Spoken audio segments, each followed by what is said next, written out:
รัฐผู้ที่แสดงการคณะรัฐมนตรีจอมการเงียตามตะวันปรุงแดนกัมพูชีไทยนักบานเก่าต่อสาวดอลกระทรวงการเงียนักบดประดาวิจิยุเวะรวมแต่งอาญาโทแคบทีมเจกระบวยไปแต่ตัวพลกปีประเทศไทยตามเจาะปรุงแดนอันตรายเจ็ดปล่อยไปบานลอภาษาในประเทศไทยที่มาพายปีแคบมิตรนาชนามปีปอนพายปรามในประเทศภูและดักนอมในไอ้ดมบดปันคายมาทอน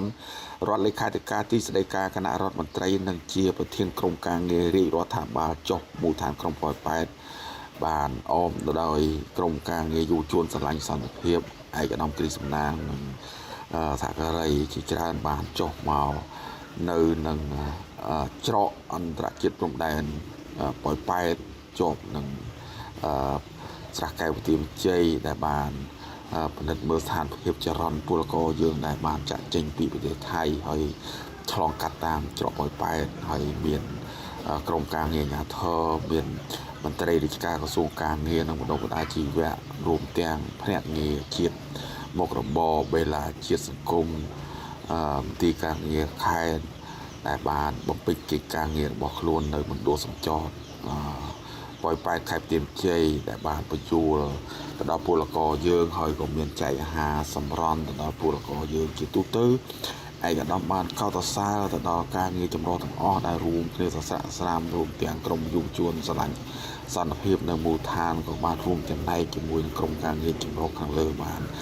สะสามจุยสำรวจแต่ดาวปูละกอเยืองมันเอาจุกการลำบากถูกเอาเมียนเพียบเกาะกระดาไอ้กับดำมันเดินปันไข่มันทอดบ้านรวมลิกปีการจะจุดดับปีประมุขรีรัฐบาลเยอะนะทุกไอกรมการเงินจำรองบานคัดคอมบ่มเป็นการเงินสำรวจตลอดปุรกเยอะในที่นี้ไอกระดมดับปันแคมทอดบ้านรวมเล็กปรับกรมสาป้อเมียนทา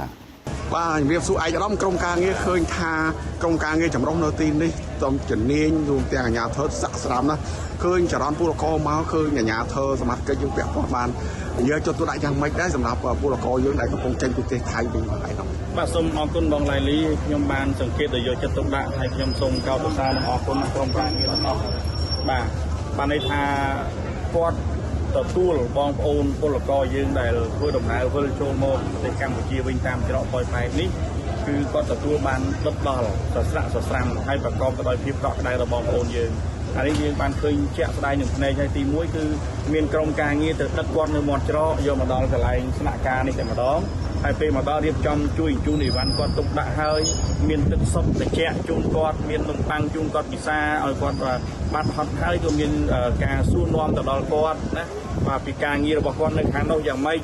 ហើយការងារជំនាញរបស់គាត់មានអីខ្លះហើយក្រុមការងារក៏បានបញ្យល់ជំរាបប្រាប់គាត់ឥឡូវនេះរាជរដ្ឋាភិបាលបានគិតគូរខ្ពស់ណាស់ចំពោះបងប្អូនប្រជាពលរដ្ឋដែលជាពលករលោកចំណាក់ស្រុកកន្លងទៅឥឡូវនេះយើងមានឱកាសការងារនៅក្នុងស្រុកដែលជាការគិតគូររបស់ប្រមុខរាជរដ្ឋាភិបាលដែលមានសម្ដេចមហាបវរធិបតីហ៊ុនម៉ាណែតជានាយករដ្ឋមន្ត្រីអញ្ចឹងក្រុមការងារនៅទីនេះមិនមែនត្រឹមតែក្រុមការងារជួយសម្របសម្រួលនៃការអញ្ជើញដល់បងប្អូនទេមានតែក្រុមការងារជំរាបជូនបងប្អូនឲ្យយល់យើងមានកម្មវិធីបណ្ដុះបណ្ដាលជំនាញច្រើនជំនាញណាស់ជូនបងប្អូនយើងឲ្យចេះ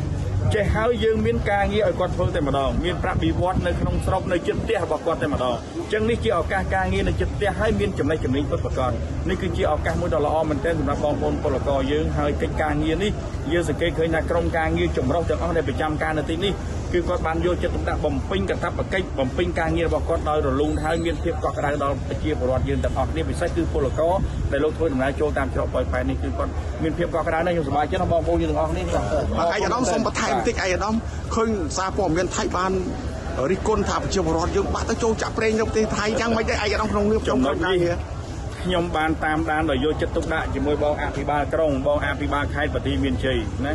ថាអស់នោះយើងគិតថាវាជារូបភាពតែកន្លងមកនៃចរន្តធ្វើដំណើរទៅមកទេមិនមានតែឡានខ្មែរយើងទេឡានថៃក៏ចេញចូលដូចគ្នាអញ្ចឹងទៅលួចយកអារូបថតចាស់ណាមួយយកមកដាក់ថាសម្រុកទៅចាក់សាំងតែភាពពិតអត់មានទេតែអត់មានទេសូម្បីតែឧត្តមស្នេហ៍អីនេះហួរនៅទីនេះលោករស់នៅរាប់ឆ្នាំហើយ20 30ឆ្នាំហើយវាអត់មានដែរវាទៅចាក់សាំងនឹងទេបាទសាំងយើងប្រើប្រាស់គ្រប់គ្រាន់នៅទីនេះទាំងអស់មានគ្រប់គ្រាន់ទាំងអស់អញ្ចឹងករណីសូមជម្រាបជូនបងប្អូនបានជ្រាបថាវាជាករណីបំភាន់ណាបំភាន់ឲ្យកលៃព័ត៌មាននេះដើម្បីទាញយកនៅ